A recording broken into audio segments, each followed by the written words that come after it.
Today on Clear Your Clutter Inside and Out, we're talking about whether something is good or bad. Do you immediately jump to conclusions that something's negative or positive? Are you focused on the event in the moment instead of looking at the bigger picture? Does it seem like you're always attached to an outcome and not open to how things unfold? Learn how to recognize that initially, things may not always be what they seem. Does your clutter own you? On Clear Your Clutter Inside and Out, we'll teach you how to become aware of your clutter along with action steps to declutter and create the life you desire. Come on, let's get started. If we are always jumping and assuming that something is good or bad, that can create mental clutter, right? Because it can create anxiety, really unnecessary. We're worrying about something and we don't even know. It's just the beginning of something. It can create a lot of emotional clutter, frustration, can create spiritual clutter because you might say, hey, this is wrong, this is bad, this shouldn't happen. And maybe it turns out being one of the best things that could have ever happened to you. It can cause tension in your relationships. If you make an assumption about how an event went and your partner makes another assumption, just a lot of stuff going on there. And so I think it's really important to see how this can create clutter in your life. I am going to start off with what is the traditional Taoist teaching, and you might have seen this or read about this. I'm just going to read a shortened version, and then I'm going to share what inspired today. But this is what the Taoists say. When an old farmer's stallion wins a prize at a country show, his neighbor calls round to congratulate him, but the old farmer says, "Who knows what is good and what is bad?" The next day, some thieves come and steal his valuable animal. His neighbor comes to commiserate with him, but the old man replies, "Who knows what is good and what is bad?" A few days later, the spirited stallion escapes from the thieves and joins a herd of wild mares, leading them back to the farm. The neighbor calls to share the farmer's joy, but the farmer says, "Who knows what is good and what is bad?" The following day, while trying to break in one of the mares, the farmer's son is thrown and fractures his leg. The neighbor calls to share the farmer's sorrow, but the old man's attitude remains the same as before. The following week, the army passes by, forcibly conscripting soldiers for the war, but they do not take the farmer's son because he cannot walk. The neighbor thinks to himself, "Who knows what is good and what is bad?" and realizes that the old farmer must be a Taoist sage.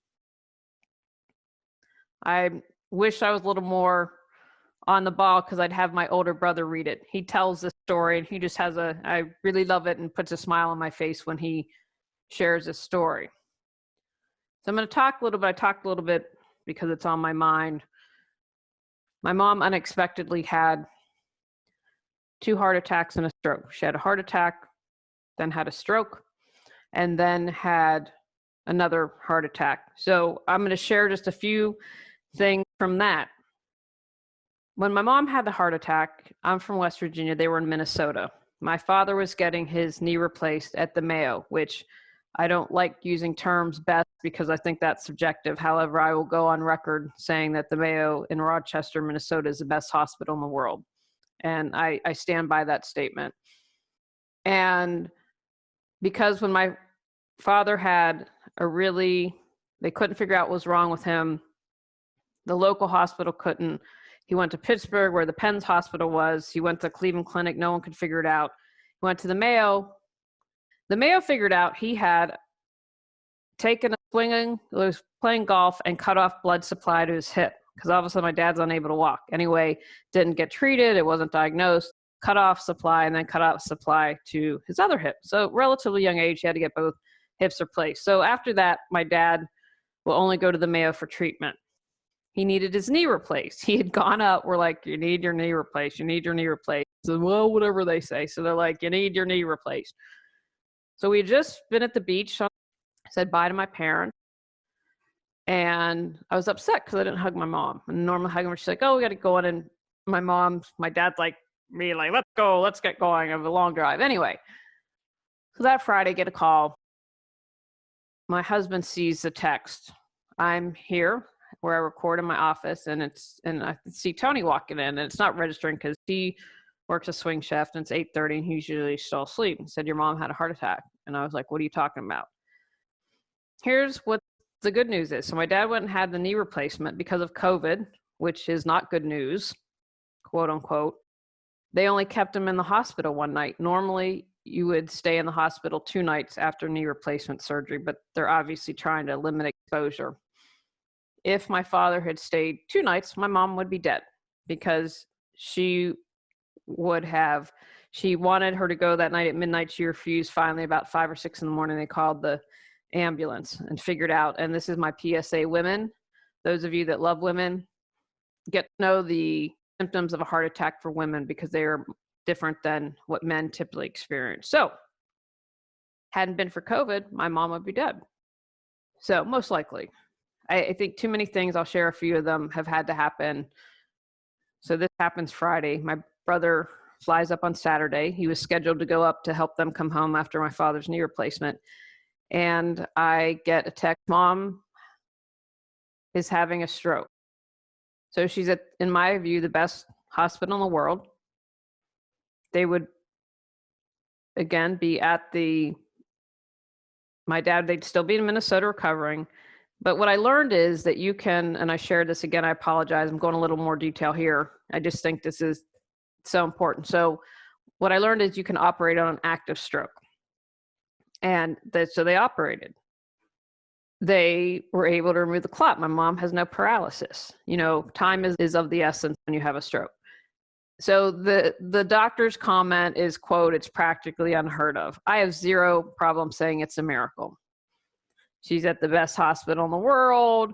It's practically unheard of to have an active stroke, whatever. Don't expect me to explain medical terms that this is able to happen. So then we're there. So then my brother's there for a week, and then I go up. And they were really great. They're only supposed to allow 1 visitor. We snuck my dad in because they hadn't seen each other for almost 2 weeks. And then they switched so that I could come in. And you're not supposed to let people stay over. And I get it, but they made an exception. They were worried about her getting delirium because she hadn't slept, because she was scared. It's at night. She has a stroke. Her speech is still not back. And I get that. And you need to rest to heal, right? You need to sleep to heal. So anyway, let me stay over. And when she'd wake up, I'm here. It's okay. So we had really wanted to get her into the Mayo's Brain Center because it's the best in the world, right? But the doctors ended up refusing her. And so we're literally sharing the Taoist story between all of us, a little version of this. And my dad sent out a link with it to remind us, who knows what's good or who knows what's bad. He said, so my father thankfully had travel insurance. And if you travel a lot, consider getting travel medical insurance, especially the older you get. So I was able to see them on the MedJet. They loaded them up in an ambulance, take them in a small plane with 2 people on board, in addition to pilot, I guess RN. I don't know if he was a doctor or emergency tech or whatever. Really nice people. Really got to talk to them as we were going through the hospital, and that's fascinating what they do. And so I was able to ask a bunch of questions. Anyway, so we're bummed out, but we get her to Pittsburgh, which is near where my parents live. Well, they have the same treatment. Basically, what the Mayo said was, we don't think she's strong enough because she has to do 3 hours of PT, OT, and speech therapy total a day. We don't think she's strong enough for it. Well, guess what? She had to do that here. Yet she's closer to home. So my father has been he said it's the longest I've ever been away from home. I mean, he's in the hotel 21 days, 22 days, more than that. He's able to drive to her. It's about, I think, a 90-minute drive. But he has a supportive family. He has supportive friends. We have incredible support network for her. And so that was there for my father. And then, so people my father was the only one, they wouldn't let any of the kids, but they could go outside the window. So she had people cheering her on. She's making great progress. Ends up having second heart attack. My brother ends up being able to talk. So anyway, get advice. They put a defibrillator in. So then we end up getting, and I went to school with his cousin, which is just smallness of the world. But this guy's a really great doctor. I guess he was at Pitt and WVU. Go Mountaineers, poached him. So we ended up getting, as far as we're concerned, probably one of the top heart doctors in the area. He was going to treat her and was fabulous with her. One of the things, but also, and he said, I agree with everything that this guy did. So one of the things my parents argued that they want after the second heart attack and the defibrillator, they're like, we'll have for 2 weeks, we'll have 24-hour care to help her, but we want to go home. And my brother and I were like, is that the right decision? Because they wanted her to go back to skilled nursing because she's not up to par. And just, I have learned a lot about the Medicare process through this. So anyway, she's in her own bed and she's able to sleep. Friends are able to visit with masks and safely distance. There's something about being in your own bed, right, that just allows you to sleep more. And so having some time, I can say, wow, it was better for her to come home and to heal more properly. So that is just my little thing of, is it good or is it bad, right? For many people, coronavirus is bad. Maybe you lost your job, but you know what? Maybe an even better one happens. But I just wanted to go into a little detail about that because I think it's so important, like as you see just, and that's not everything, in a short back and forth, a good example of how we can, especially at the Mayo, because the Mayo's the best. I said that and I still stand by that. Well, we'll know if we don't get the Mayo. Well, you know what? They're doing the same thing. And she has a supportive family. Sometimes, if you haven't listened to the interview with Sybil Rhodes, I encourage you to do that. Sybil was like a second mother to me. Sybil lived over 10 years with stage 4 lung cancer, never smoked, got lung cancer. I am convinced to this day, because most people aren't, I think it ended up being 12 or 13 years, don't survive in stage 4 that long. And I'm convinced one of the reasons was her, I believe, her faith, her optimism, and she had a phenomenal support network. And I believe that allowed her to live extra years. So I don't doubt it's not just the medical stuff that can make a difference. She lived in Louisiana, was treated at the MD Anderson Cancer Center, but all that other stuff went into play to keeping her alive. So here are some ways to not get caught up in if something is good or is it bad. Are you always comparing yourself? How are you not honoring yourself? Do you spend time gossiping? Would you like to share your gifts with the world? Get control of your clutter so your clutter doesn't control you. Reclaim time, money, sanity, and resources. Spiritual Got Clutter 365 journal prompts supports you in clearing your spiritual clutter. Free gift with purchase to support you even more in your journey to declutter your life. Try and look at the big picture and not the individual moments. Did I love my mom had a stroke and 2 heart attacks? No. But this helped us get all the damage taken care of. First at the really groovy hospital, and this led us to the incredible heart doctor she has now. Being at the best hospital to treat an active stroke that saved her life was the better alternative than happening somewhere else. So taking that step back, and as I mentioned ago, taking the step back and saying the better alternative was to come home. My parents were right about that, to help her rest and heal. So where in your life do you need to look at the big picture? Maybe it didn't work out with someone. I had that happen to me, but then you get over your sadness, your anger, frustration, whatever it is, and you meet the love of your life. I'm going to encourage you to acknowledge that sometimes you can't see the big picture. I'm raising my hand on this one. Multiple times in my life, I haven't been able to. And that's one thing as I've gotten older, as I've done my personal growth and worked on myself, is how can I step back? I want to step out of the situation and become neutral. I also want to see what other higher perspective can I see in this moment, because I always can't. When I was lonely and tired of it not working out with someone, I was upset. But I wouldn't change any of that because it wouldn't have led me to Tony. I believe all the relationships that didn't work out, I learned something from the man, And it allowed me to be in the right frame of mind to welcome my husband. 20 years ago, I would have never looked at a guy that was shorter than me. No way, not happening. I wouldn't trade. My husband's the best thing that ever happened to me by far. I love this man to death. I am fortunate that he loves me even when I'm my curmudgeon self. I wouldn't change any of it. My last job sucked because it was abusive. But because of that, that pushed me into my own business. It got me to get over my fear of speaking in public. It allowed me to write books. It allowed me to do a podcast. It made me courageous.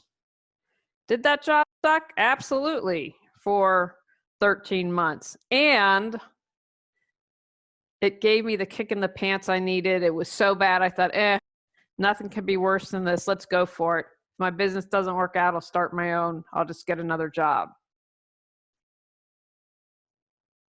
Expand your perspective. I mentioned that a moment ago. Someone else might discover something life-threatening because they got COVID. I've heard of stories, wow, I got COVID and I'm sick, and they found a lump or they found something else, right? It was that immediately, oh my gosh.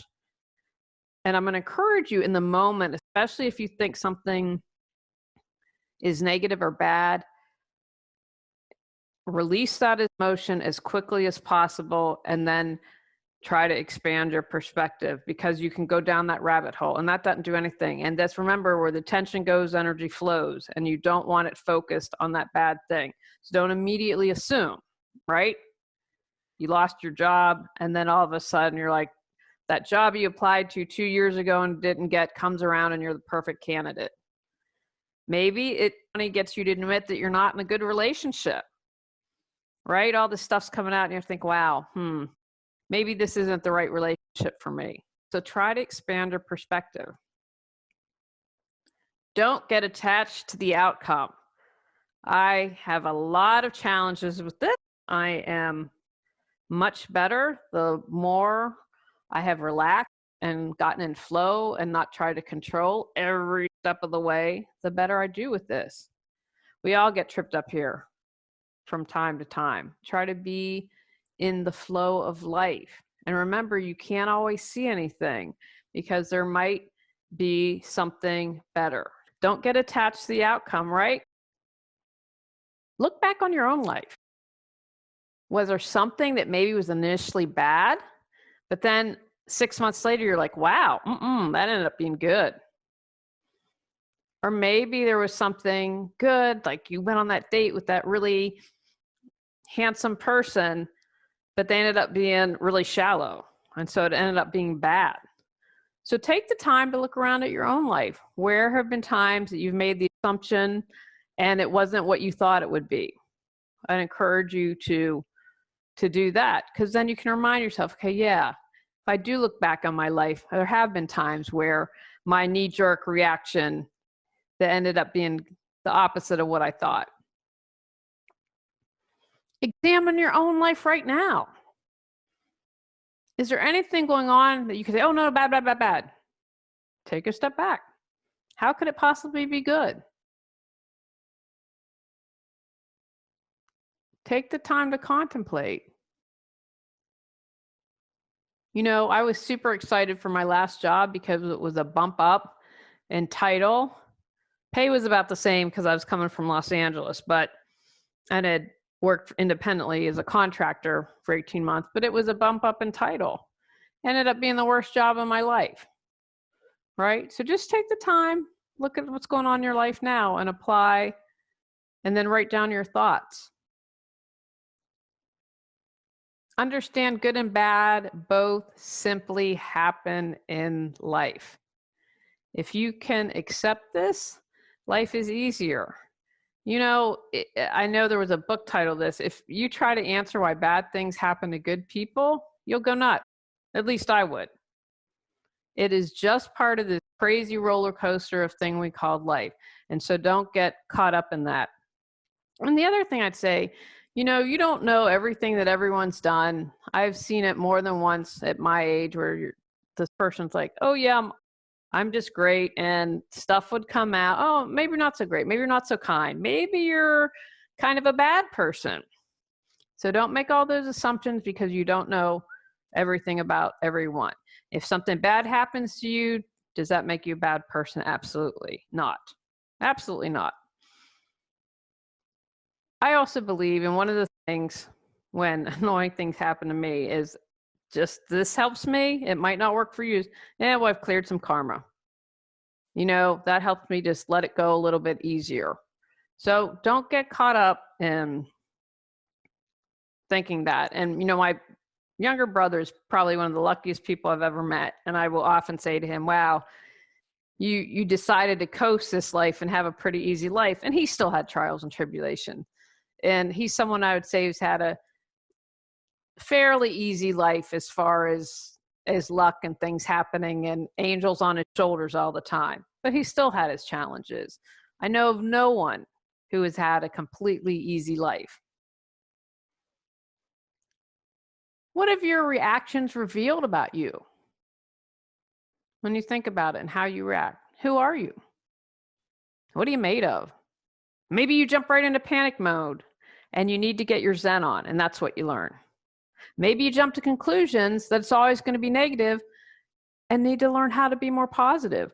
Take this as a moment to dig deeper and understand yourself better and how you can change that, how you can improve upon that. Remember, we're not going for perfect. We're never going for perfect. We're going to, how can I be a better person? How can I improve my life? There is a quote from Holocaust survivor Viktor Frankl, and this was from the book, The Man's Search for Meaning. When we've lost much, or even nearly everything, sometimes all we can choose is our attitude in the face of trials. I was explaining that to someone who responded to my post on LinkedIn. It's a choice to be optimistic. It is a choice for you to say, how can I examine whether something's good or bad? And again, you're not going to be able to do this 100%, but the more you do something, the more that becomes your automatic response. So instead of going, something's bad, you go, oh, let me take a moment. Let me take a deep breath. What could possibly come out of this? How could this be good? Right? And then that becomes more of your automatic response. And then instead of going to your head, the 5 million bad things that are going to happen as a result of that. And trust me, I used to do this all the time. I'm better. I keep improving. I do these podcasts for myself just as much for you. But again, for me, it all goes back to when you clear your clutter, you can share your gifts with the world. And I live in the world. I am part of this. And I want it to be the best possible world it can be. And as we improve ourselves, we model this behavior to others. It allows others to step up to the plate. We shift that energy and it affects everything. Take actions from today's podcast. Look at the bigger picture when something happens. Broaden your perspective. Release expectations and outcomes. Notice what you can learn about yourself. Accept life has some good stuff and some bad stuff. Examine your own life to see where initial thoughts of good and bad have turned out differently. Be present in your life today to see how you can re-examine whether something's good or bad. Go out, clear your clutter to create the life you choose, deserve, and desire. Clearing your clutter allows you to share your gifts with the world. Get your free self-assessment to discover your clutter priority at reawakenyourbrilliance.com. If you've enjoyed Clear Your Clutter Inside and Out, please rate, review, and share us.